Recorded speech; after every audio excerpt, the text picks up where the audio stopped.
You know your audience, you know what they like, you know what works. Do that, one up yourself and make it better. And you just, it's money. This was really the swan song and a love letter to what 20th Century Fox did for the Marvel characters. I'm like, I just want more of it. My favorite that I did not see coming was Chris Evans. Was such a funny twist. I was like, Steve! Yeah, we messed up this character. Fans are pissed. Let's have this do-over. Surprisingly, I was like, let's go. Yeah. Hello and welcome to our podcast. We're Nox and Noah, and today we're talking about Deadpool and Wolverine. And I just want to start off by saying, holy crap, this movie. Yeah. I actually started off as not really much of a fan of Deadpool. Not that I wasn't really when it first came out. I think I saw the first 10 minutes of the first movie and I was like, what is this? So if I told myself from the past, you're going to love Deadpool when you're older, I would have been like, you're fucking crazy. But holy shit, this movie was amazing. Are you kidding me? Completely Are agree. you freaking kidding me? Yeah. Okay. We're going to go into everything with the everything we thought about the movie in general, and then we're going to go through beats and everything like that in terms of directing style, acting, and everything, and the nostalgia pull, like holy crap. But yeah, I just want to say, as someone who formerly was not a big fan of Deadpool, I am a huge fan of Deadpool now, and it's great. I'm going to start talking now so that Noah can say something, but yes. Good movie. I loved it. I thought it was fantastic. I feel it succeeded in two areas. It did what needed to be done for another Deadpool movie, but it also did what needed to be done for the MCU. Yes. Yes. Can we talk about the MCU for a second? We finally get, the Marvel Studios logo and everything at the beginning of the movie, which I don't think it was not in the prior movies at all. No. Well, it would have Marvel. It wasn't Marvel Studios. It wasn't Marvel Studios. It would still have right. Marvel, just right. like everything else for 20th Century Fox. And then it didn't have like the whole like rolling credits Correct. of like all of the other Marvel characters and things like that. But yeah, that was really satisfying seeing that. Yeah, it was really cool to see it being embraced and lightly ribbed and poked fun of throughout the whole movie. Which is something that we, get used to with Deadpool. He's always like ripping off. He's like, always breaking the fourth wall. He's always slightly teasing things. Like in the first two, he's slightly making fun of in good humor the X-Men series. Because, and he's like really like grabbing onto the Wolverine, like wanting him. Like in the first 5 minutes of the first two movies, he was like, I want Wolverine. Like he was like salivating over Wolverine. And then finally we get Wolverine in this movie too. Yeah, and that definitely goes back to Wolverine Origins, the movie that was obviously Wolverine's first solo film that Ryan Reynolds was in as a bastardized version of Deadpool. You know what? I did not see the two Wolverine Origins. So it was two of them, right? There's Origins, the Wolverine in Japan, and then Logan. See, I saw Logan because it's, based off of Old Man Logan, the comic book and everything like that. But I didn't see X-Men Wolverine Origins. The Wolverine in Japan is a solid entry. Oh, is that the one where he fights the chick with the nails? No, that's the second X-Men movie. That's the second X-Men Lady movie. Deathstrike. Gotcha. No. Yeah. The Wolverine, the one in Japan, he loses some of his powers,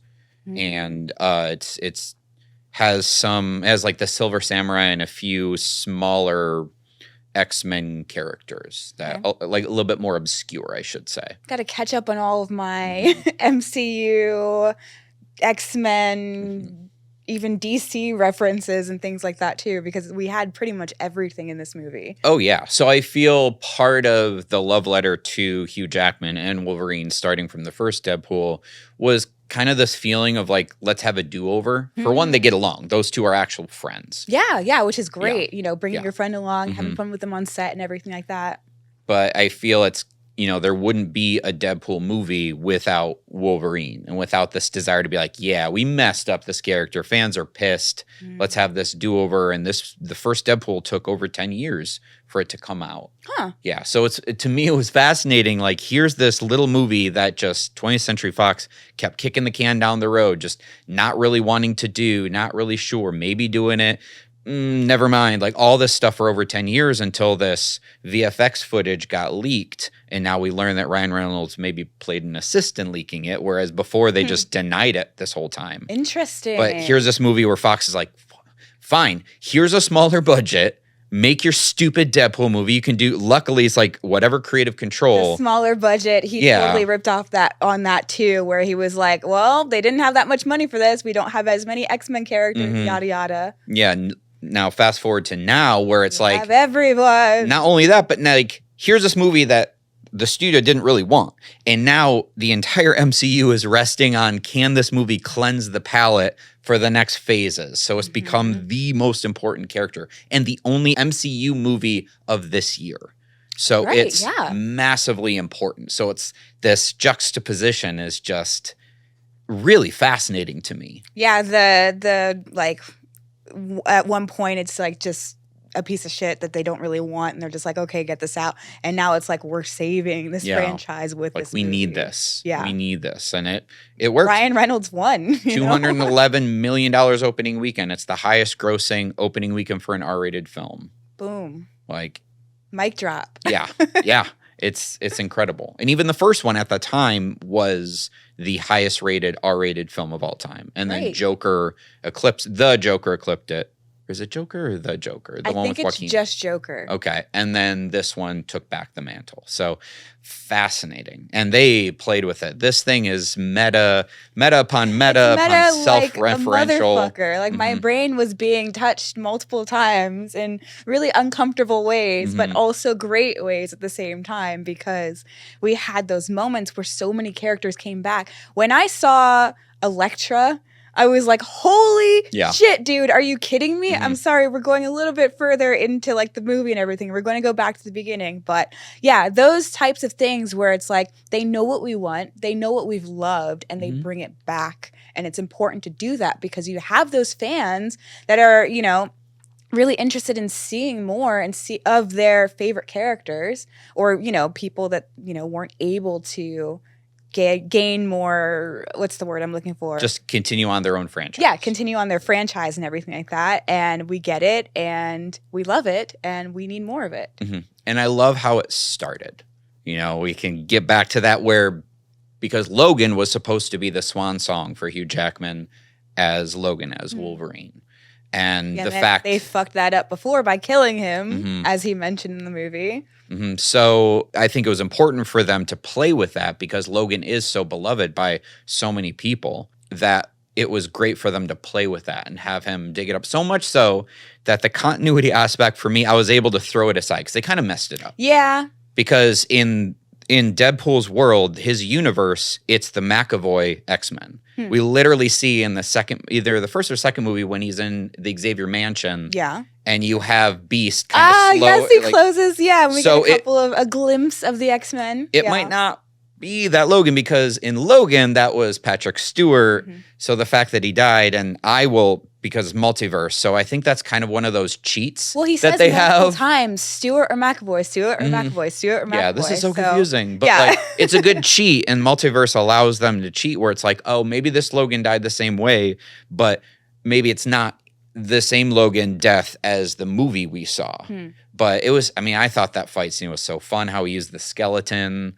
Dude, okay. So clever. Yes. So in the beginning of the movie, when he is digging up Logan's body and we see Logan's skeleton, he puts everything together and makes his own version of Wolverine, and he fucks those guys up. 2 NSYNC's Bye Bye Bye, by the way, which is fucking brilliant. One of my favorite NSYNC songs. And again, bringing it back to, the nostalgic point and just having fun with it. That's what this movie is about. That's what Deadpool's about, just having fun. He's different from anyone else we've seen in the MCU. And I think when I first saw Deadpool like 8 years ago or whatever, I didn't get it because of that factor of not seeing something like that before. Sure. And so like it was within the first 10 minutes, I might have been in a bad mood or something like that, and I was just like, I can't watch this because this doesn't make any sense to me. Now, after being like an action junkie and loving action movies, I'm like, I just want more of it, especially given the fact that he is so painfully aware of everything that's going on and also jokes about everything as well. You know, everything's a weird, like, meta thing, and we're just along for the ride. And it's just fun. Yeah, and I think this succeeds where a lot of comedies fail, where a lot of times with comedy sequels, they try and run back the same jokes and they don't work. Like, even in the second Ant-Man movie, where you still have...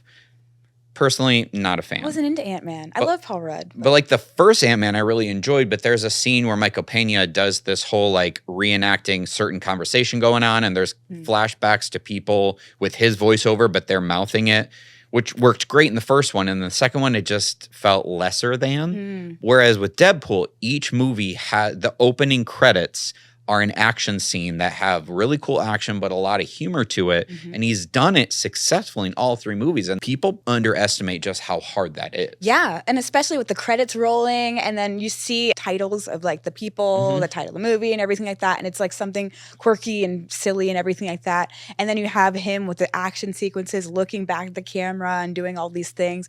It really works. And then also the way that they use flashbacks as well to tell the story. Normally flashbacks are just weird or awkward or whatever, but they do it so well that you almost forget that it's flashing back. And it just helps to tell the story in a more interesting way. And yeah, I mean, kudos. They're, what, 2 or 3 different directors for these Deadpool movies? And each time they've done it so freaking well. It's like seamless. Yeah, this one had Sean Levy. Yeah. Who this is his third movie with Ryan Reynolds. He did Freeman, The Atom Project, I think the Netflix movie. Oh, right, yeah. And then this is the third movie, which he's really good at stepping aside and letting Ryan Reynolds be Ryan Reynolds. Yeah. You know, I think he's a great director, but unfortunately for him, you don't see any of his signature, like his voice in the film, just because he knows that this really is about it's a Deadpool. part of the franchise. Yeah. Part of Deadpool. He has to like let that be. 100%. It's not like Harry Potter where it's different directors and every single movie is completely different. Yeah. You can't do that shit. No, for this, he knew like, okay, let's just step aside, let, you know, Ryan do his thing, let Hugh do his thing, let's trust the actors. So, and he did such a great job. And all the actors seemed, oh my God. So I'm a huge Succession fan. And I couldn't get into it. The guy who played Tom plays Paradox in this. And he looked like he was having the best time. Familiar. Yeah. He won an Emmy for Succession. He played a character called Tom. It just, he's amazing, but he looked like he was having a blast. And he did such a good job in this. His character, he's just like, oh yeah, like whatever. And then like, yeah, totally. He was a pompous ass with a little bit of like, he had that authority in there, but he had some quips. He was so great. And I love how he was unspooling as this whole thing was going on. The entire thing. Oh yeah, for sure.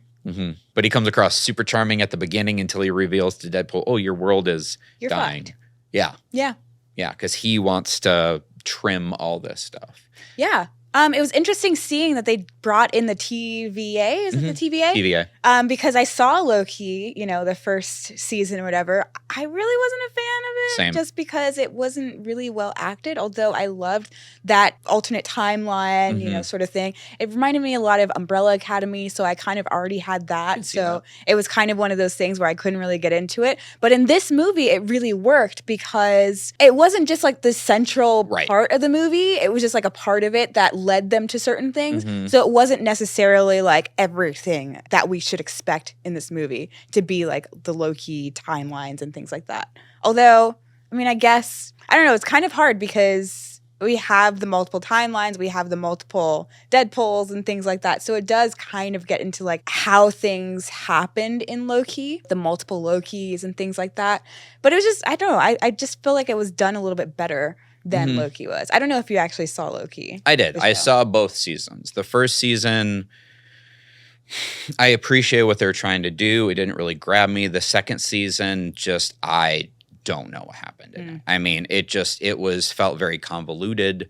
The resolution at the very end, I felt like they were all building to that. They maybe reverse engineered it, but in a way where it's like, inevitable where it's going to go, but it didn't totally work for me. I like how they used this just the little bit they needed to use it. Just a little bit. Yeah, it was like a pinch, and it was perfectly done in this movie. Yeah, it kind of was bookends, where it was like, here's where it starts. Here's ultimately where we know it's going to end. So in the movie, it's basically a buddy road trip comedy. Totally. Which is actually interesting because we have Deadpool and Wolverine, both immortals, both fucking assholes. Well, not immortals, but they regenerate. They regenerate. Okay, yeah. But like with the regeneration, they're technically immortal in a certain sense, you know? Ish. I mean, Deadpool's tried to kill himself. Wolverine adamantium poisons him, so eventually it's going to kill him. But how many times has Deadpool tried to kill himself? Sure. He's literally bombed his entire body, and it's just grown back. So he's practically immortal with like a tad bit of mortality. Sure. Okay. So you can say that with a little asterisk. Yes, asterisk, with a little bit of an explanation. Yeah. Okay. These statements may not be entirely true. But yeah, for all intents and purposes. For all intents and purposes, don't quote me on that. But yeah, we have these two immortals, Deadpool and Wolverine. They're both fucking assholes, and we have Deadpool who is kind of like the quirky, silly one because he's all this pain and he's just like releasing it that way. And then we have Wolverine who is just completely down and out, fucked, alcoholic, everything like that. And he's just like bringing out his pain by hurting other people. And they get into these spats and it's just fucking great because we have those moments where they're just fighting, like duking it out. You know that they're going to be besties later on, or like, you know, they're going to at least like get along. But we needed that like that tension until, you know, that was building up until we had those moments that they would, you know, see eye to eye. But they did it in such a fun way. Yeah. Like every single fight scene is just like ridiculous. I mean, the problem is they're way more alike than they want to admit. Yeah. When it comes to a lot of things, because both of them are reacting. Wolverine in kind of a grumpy, I would argue most of his movies are him being the hero who doesn't want to be a hero, who just wants to be left alone. Which he's Marvel's Archie Bunker, if you think about it. He's being pushed to being a better person against his will, basically. Yeah, because you think about he is Marvel Jesus, though, which I Deadpool love. Is. It's not technically. Do you remember when Wolverine was crucified on the X?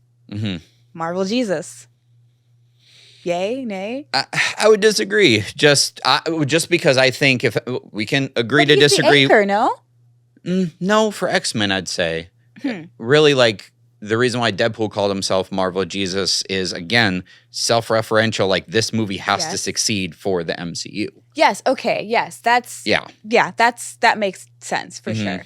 But at the same time, there's some iconography there. So they're very similar when it comes to that. Because to your point, though, I would say Wolverine is X-Men Jesus because every iteration of the X-Men in the 20th Century Fox franchise, he's in it. He's in both Stewart's and McAvoy's. I mean, he has to be. And his own. Yeah, There's only one Wolverine. And he's like 200 years old. But they're very similar. Till he's 90. Yeah, until he's 90. It's gonna be Wolverine until he's fucking 90. That's so funny. But they're very much alike. And as we know, when there's extreme people just in real life who are alike, they don't always get along. Oh, no. If I met myself, I'd be like, bitch, get the fuck out of here. So it was fun watching them play back and forth. This movie is very expositional. And I know Deadpool calls that out, but I guess I wish maybe there would have shown some sort of flashback to this Wolverine's world instead of talking about it a lot. Yeah, that is interesting. I was thinking a little torn on that. When he was getting his brain fucked and he was basically explaining to her why he was the bad Wolverine or, you know, the worst Wolverine or whatever, what he did. I was wondering at the same time, you know, with the same thing, like why they didn't just choose to more so go back and show us rather than tell us. Yeah, because he also does it again with what Deadpool does. Logan's daughter. Yeah. You know, where he basically says almost the same story, adds a little bit more to it. And maybe kind of wish that they showed a little bit because those kind of felt the same thing. Like choose one or the other, really. Yeah. But I mean, again, that's my quibbles are going to be so freaking small because it's such a fun movie. It did what it needed to do. It almost felt too long. Like it felt like it was dragging out. It may have benefited from like 15 minutes shaving off. Yeah, because there really was like multiple massive fight scenes that were both climactic fight scenes. So when you see the fight in the void with all the 20th Century Fox Marvel characters, and then you have him going against the Deadpool Corps, like it was a lot. So and he did reference by saying we're almost done, like to I was like, okay, thank you. Yeah, and it's like I feel like that's kind of his apology. Like, yes, we know, but don't worry. He clearly knows. Yeah, don't worry. We're going to be moving this forward. Yeah. So, but I thought the humor was great when it came to there was different types of meta.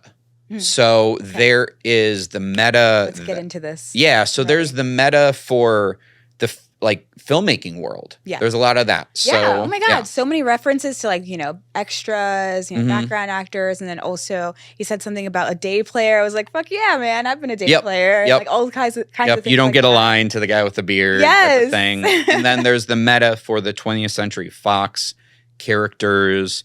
And then just in general, like the meta of the MCU, like all this stuff. And one complaint I've heard, which I don't agree with at all, is they're saying, well, this definitely isn't a 4-quadrant movie because there's so much stuff that you miss. And I would argue against that. For one, it's not 4-quadrant because it's rated R. But I think this is, for a rated R movie, is the closest you'll get to that. Okay. And I feel because studios have changed what 4-quadrant means, meaning like everything has to appeal to everybody.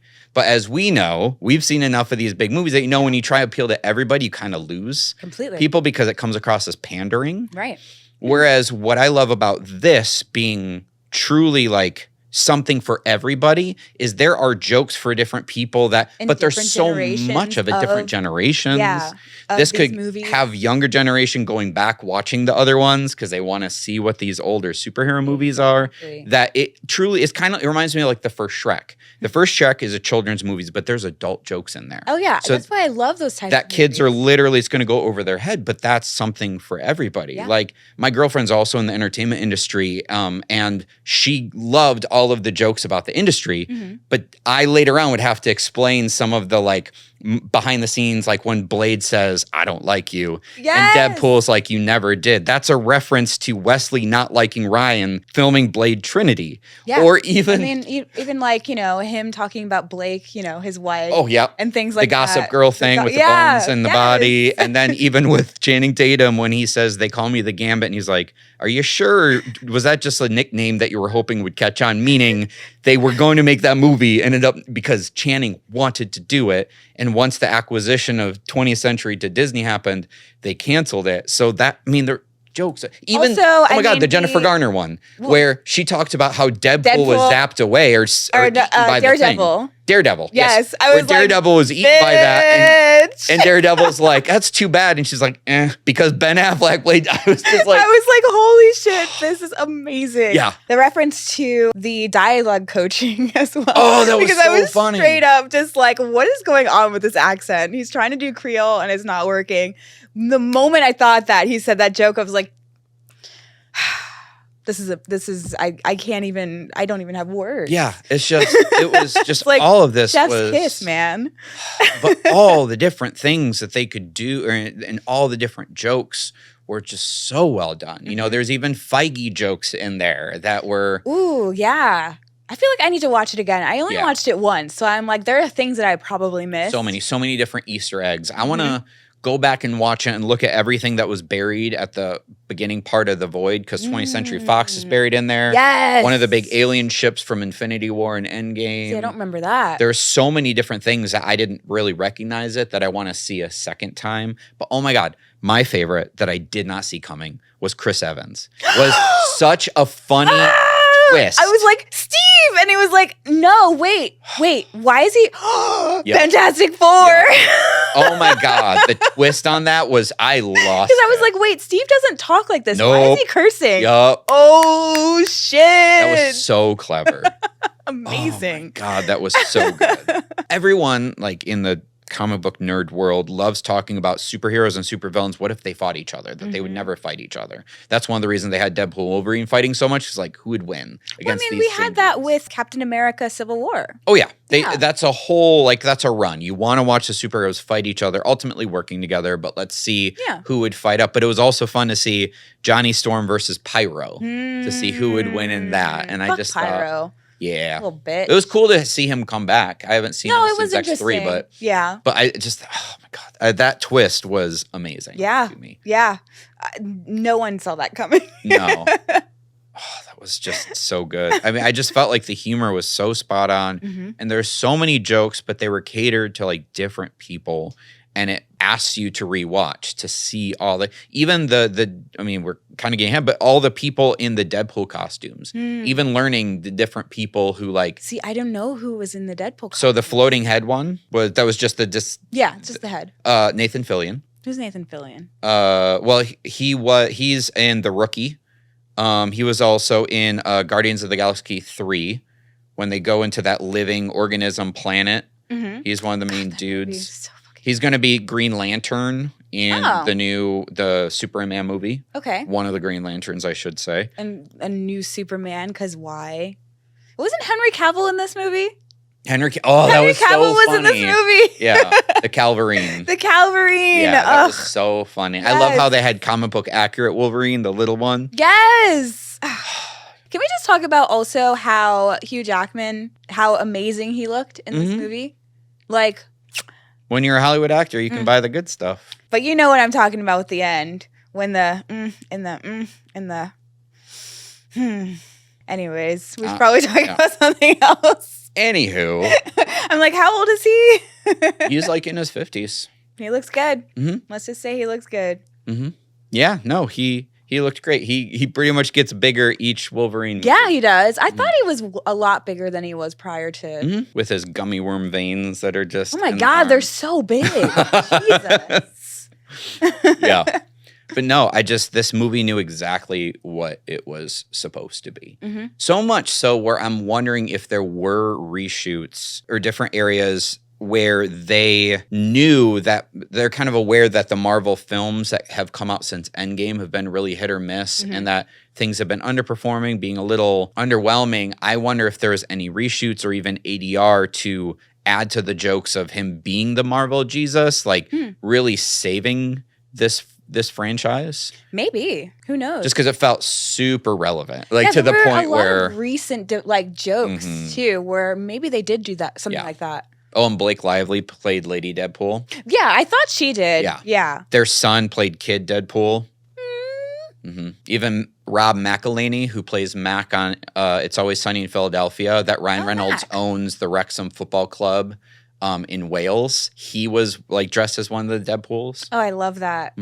Like it's kind of just like, hey, friends, who wants to dress like me? And you had Dogpool there. Dogpool. Voted England's ugliest dog. Yeah, it was literally the ugliest dog I've ever seen. And Ryan had to put salmon paste inside of his mouth for the dog to lick him. I was kind of just like, I don't really want to see a dog licking your face. Like, was that real? Or was that like, no, that was real. Yeah. But I thought, man, Hugh Jackman brings it. Like, made me realize just how much gravitas is all on his shoulders for the X-Men franchise. I kind of hope that he doesn't do another movie, though. I love that they brought him back for this. I stan fucking Hugh Jackman as Wolverine. But, like, I feel like they need to stop before they beat his character to the ground, you know? Because he's been in 10 movies now, you know? It's just like, okay, let's let it be now. You know, I loved Logan. Great movie. Loved the ending, even though, you know, he died. He had his legacy with Laura and everything, which I love that they brought her back in this movie. But, you know, just like let it be. He's living his life. He's chill now. You know, he's in the new universe and he's having a blast with his new buddy, Wade. Let's just leave it at that, you know? Yeah. Yeah, I'm curious. I know they joked saying that he's going to play him until he's 90. But another complaint I heard that I disagree with is they were saying there was so little of the MCU here and it focused more on 20th Century Fox. For one, there was Happy. You saw Happy was in it, Hulk. You saw Thor.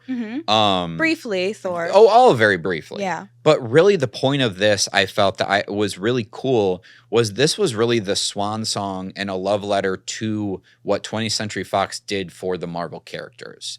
That no one really got their flowers. I mean, granted, Elektra wasn't going to get a sequel because that movie was mostly hated. It was pretty bad, but I still liked it. You know, I was a kid when I saw it. I liked it as a kid, but it's a bad movie. Okay, compared to Madam Web, Elektra got Oscar snubbed. Like that, I mean, Madam Web was laughable. Oof. But so Elektra, but you had Wesley Snipes with the blade, which I love the joke of saying there's only one blade, and Deadpool giving the look to the camera like, don't tell him. Like, like I love that. A really nice love letter to Channing Tatum by being like, you've wanted to play this character so long. Let's do this for you. Let's give it to him. Yeah. So it felt like a proper send off to the 20th Century Fox Marvel characters to the point where, I mean, it could be a nice send off for Wolverine because he's part of that iteration. So, and even during the end credits with the footage of the behind the scenes of all the Marvel movies. Like nostalgia pool, man. Like, oh my God. Like I was just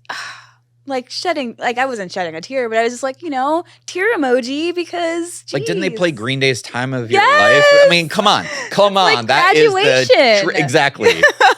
Exactly. That's high school graduation song for like a decade, if not continued. But it just really felt like a love letter to the 20th Century Fox Marvel characters. Like, thank you for letting us bring these characters to life. And I just thought, yeah, it was really nice. It had just enough MCU to have the connective tissues, but that really wasn't the point. You know, but yet still servicing the MCU. We had Happy, which was really cool for him to go into like interview for the Avengers, which was such a fun scene. What was the last thing I saw Happy in? Oh no, I recently rewatched Spider-Man: No Way Home, and I saw him in that. And I'm like, okay, Happy's had so many different, you know, things going on with him, but yeah, I don't know. I'm interested in seeing whether or not they're going to do another Deadpool or if they're just going to leave it as is. Yeah, I think that's a big question mark. So I think they kind of have to at this point with how much money it's made. How much money it's made? Sure, but I'm down for just a Deadpool trilogy, you know? Sure. Like, we're good. Sure, which I found fascinating. Before this came out, they clarified this isn't Deadpool 3.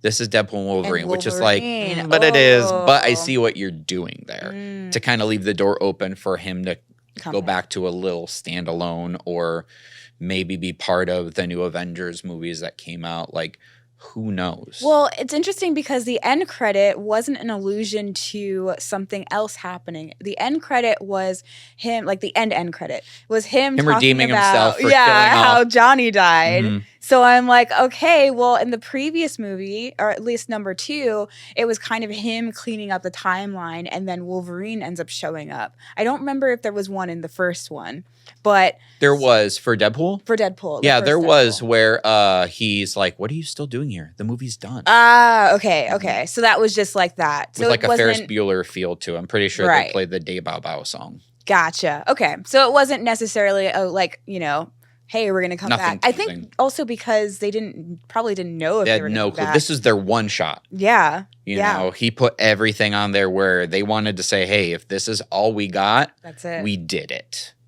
Well, because again, this was the little engine that could.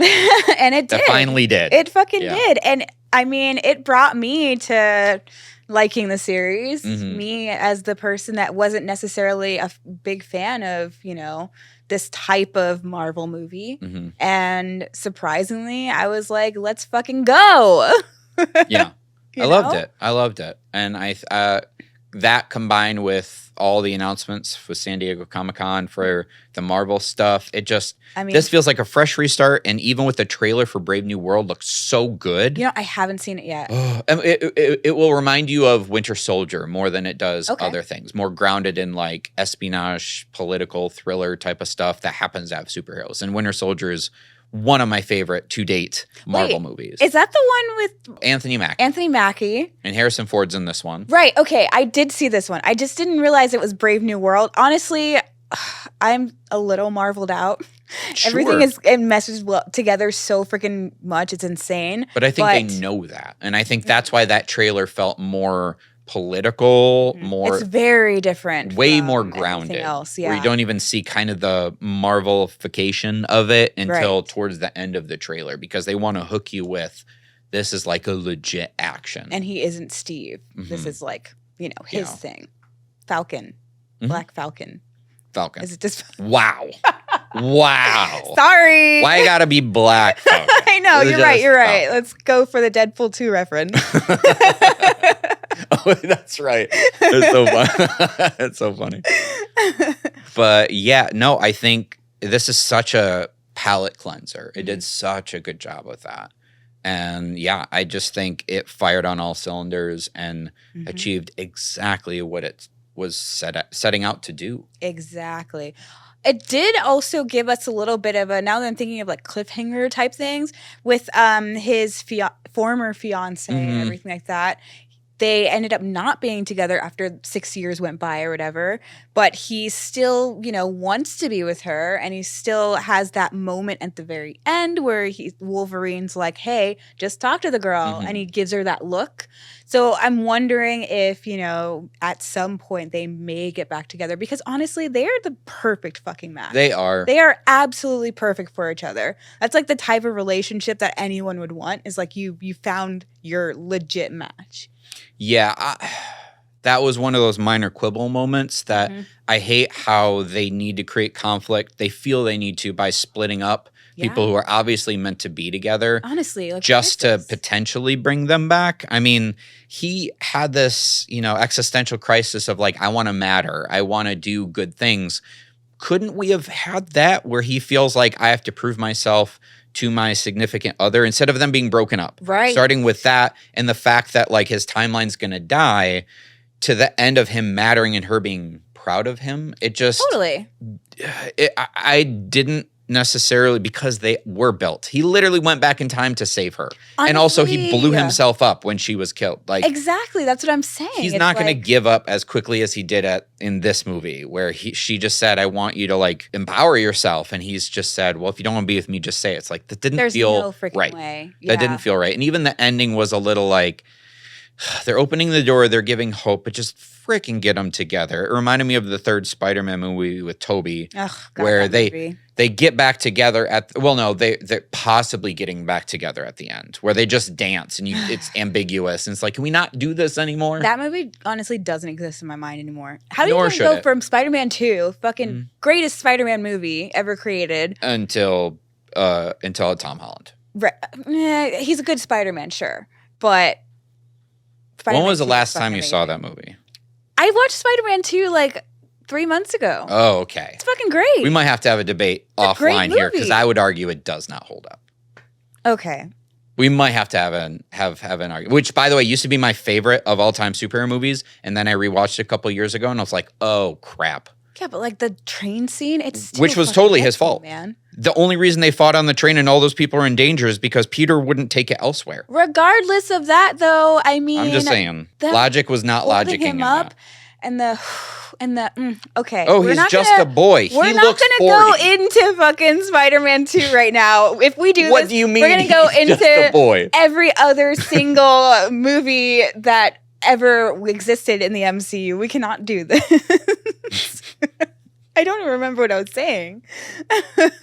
I don't either. Oh, no, just the whole thing with you just want to pretend the third Spider-Man movie doesn't exist. Right, yes. Which is totally fine. Yeah. Like, I completely agree with you. But it's also similar to what you were saying. Just the ending, the ambiguous ending where they're not really back together, but they just dance, so maybe they'll get back together. Like, I'm over that stuff. Like, Deadpool and Vanessa, I want to say. Yes, I think was her name. Yes. I'm not great with names. But I think it is Vanessa. I think so, too. They should be together. That was the one quibble where I'm like, just doesn't fit this. Doesn't feel right. I mean, it is one of those things. It is a 6 year later, like you never know what happens with relationships. But they didn't really give us a specific reason as to why things didn't happen. She just showed up at his party and said, hey, my boyfriend's doing great. And it's like, wait a second. So Deadpool 2 didn't really matter technically? Kinda. Kinda. Like, what? Where it's just like, okay, cool. So he blew himself up. He brought you back to life, but like you're not together.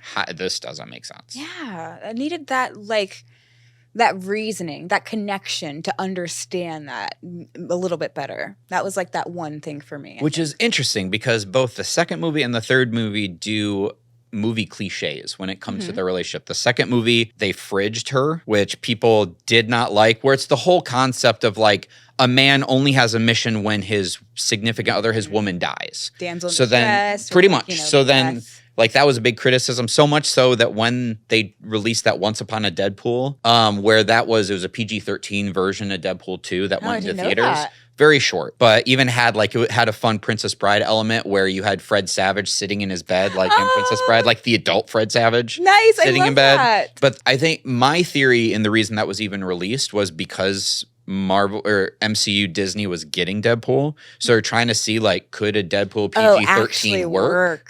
So, and it didn't really make too much, but they kind of edited it and added a few extra scenes, and he mentions the criticism of fridging her. But they do that cliche, and then they do the cliche in this one of, oh, they're not together, even though we've established in 2 freaking movies they belong together. They are soulmates. I mean, I also do, now that you mentioned the Disney thing, I also do want to like applaud Disney. I want to like go Disney for having some balls and doing this. I mean, First R-rated needed MCU it. movie. They definitely needed it, but also like, holy shit, like that's unprecedented. That's a huge ass swing. Huge. And you know, looking at that movie, you watch it like, oh, this was super this is MCU money right here. This was super expensive. They couldn't make any jokes about not having money anymore. No, they certainly could not, but luckily they made good use of it. We've seen those movies where the sequels get a bigger budget and you're like, wow, somehow it got crappier. Like, what happened? What? Just because you have all this money, where did it go? Like, you still need that tight storytelling and the character development, which was absolutely here. And the understanding of the fans as well, you know? Without pandering to them. Without pandering to them. You know your audience, you know what they like, you know what works. Do that, one up yourself and make it better. And you just, it's money. Yeah, and it was fun even seeing his group of friends in the birthday thing. Yeah. That was fun. Yeah, you know what? There were a couple of characters that came back because he had actually saved them. We had Pete, which was fun. He was that fun character.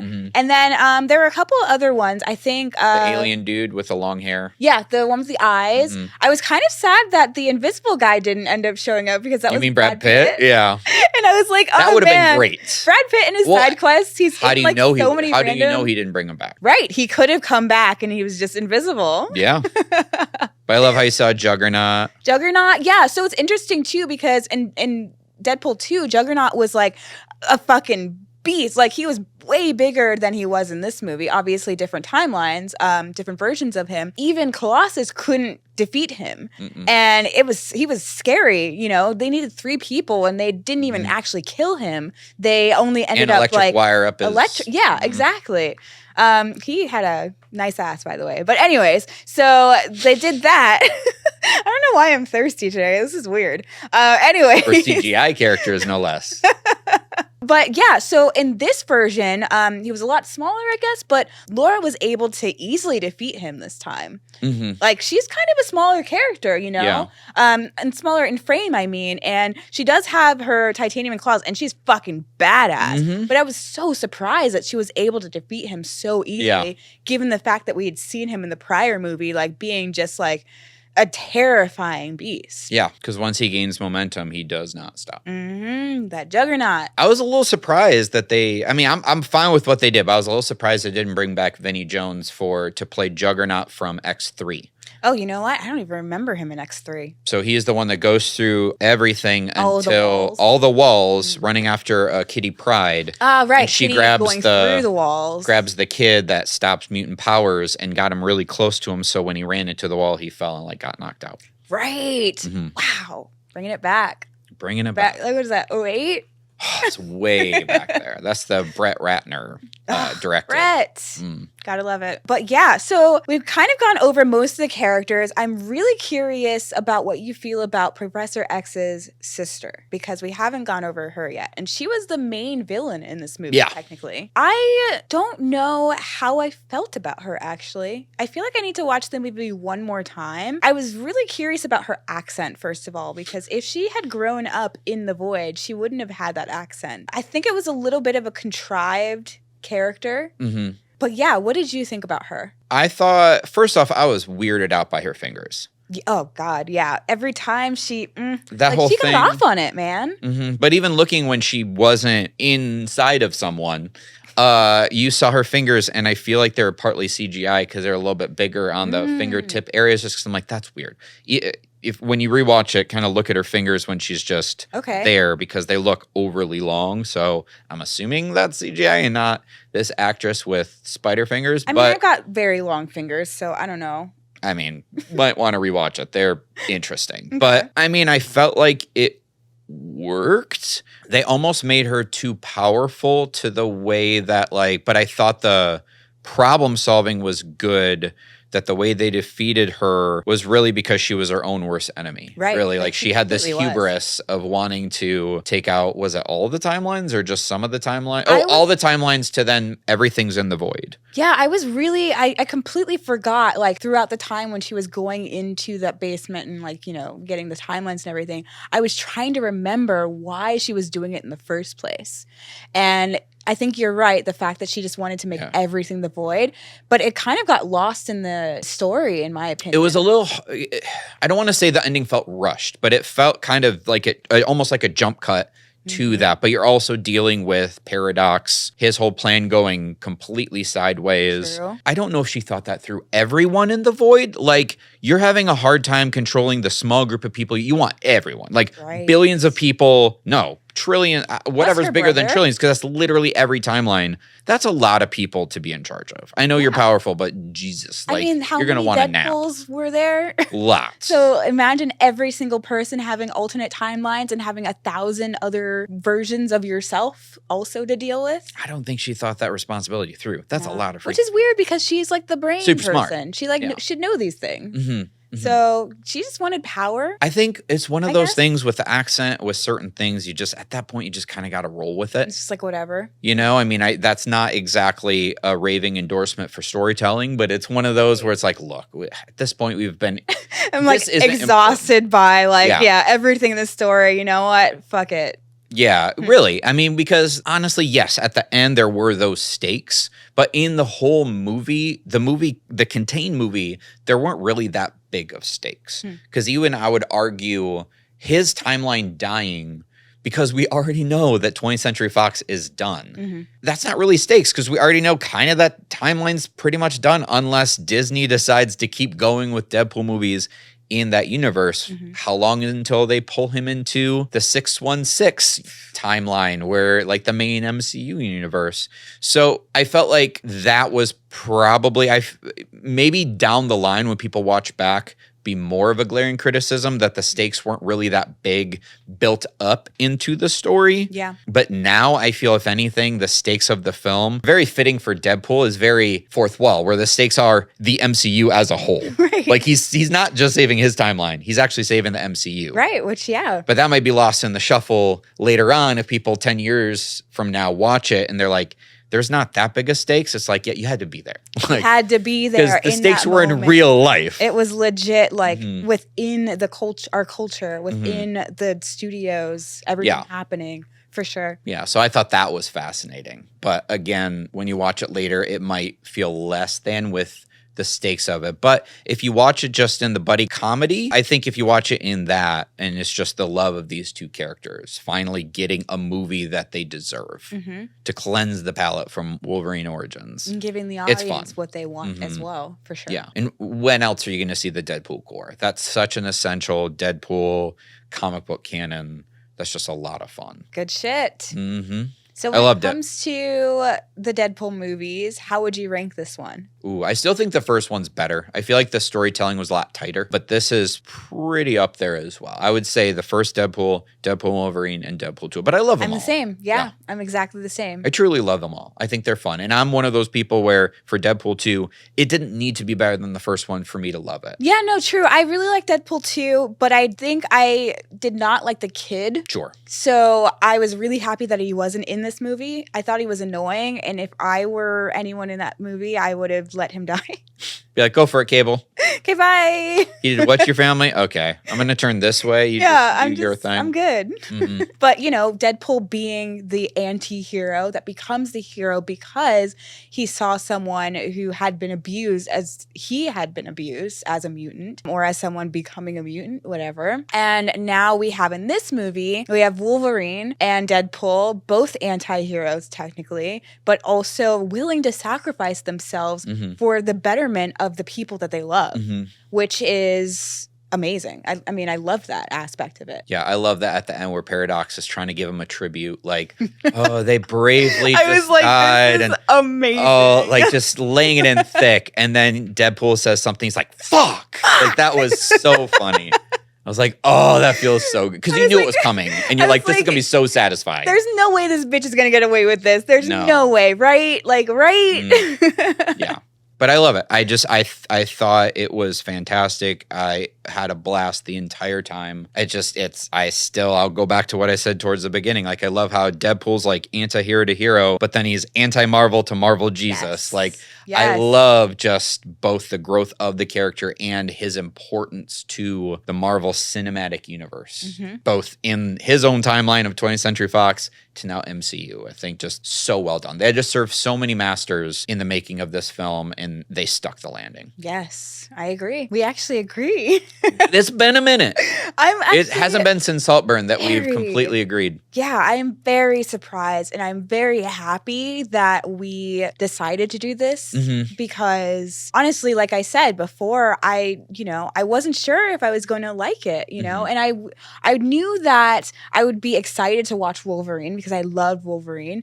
But I honestly, again, with, not knowing Deadpool very much, and then getting into it, I'm like, I'm fucking into this. Like, wait a second, how did this happen? This is a good, this is a good series. And I knew this would be a good one for us to talk about just because of the significance in front of and behind the camera of this in the world of movies and this year in movies. So I'm so happy that we talked about this today. I'm happy that I liked it. Me too. But yeah, let us know in the comments below what you guys thought about this movie, where it ranks in your Deadpool love, and I guess the MCU in general. I don't know. What's your favorite MCU movie in general? Endgame and Winter Soldier are up there for me. Interesting. I'd say Infinity War. Oh, I love that one. Because, I mean, Thanos is, I think, the best villain in the history of the MCU movies. And now I'm super nervous because Robert Downey Jr. is playing Doom. Right, Doom with the... I'm so nervous about that because he had such a beautiful way of, speaking of self-sacrifice, he had a beautiful send-off in Endgame. It actually kind of reminded me of Endgame, this movie. I don't know why, but I think when Deadpool was pulling the antimatter or whatever it was, the matter, it really reminded me of Tony Stark, in that moment at the end. And then we have, obviously Wolverine coming in, them both coming together and saving the day. But yeah, a lot of things in this movie obviously reminded me of so many other, the movies we'd seen previously or, whatever. Without making them feel derivative. Yes, exactly. It was just so natural. I always appreciate that. Don't tell me, everything, just show me or just have fun with it as well. And I had fun. So yeah, thank you guys so much for watching. Let us know again what you guys thought about Deadpool and Wolverine in the comments below, and we'll see you in the next one.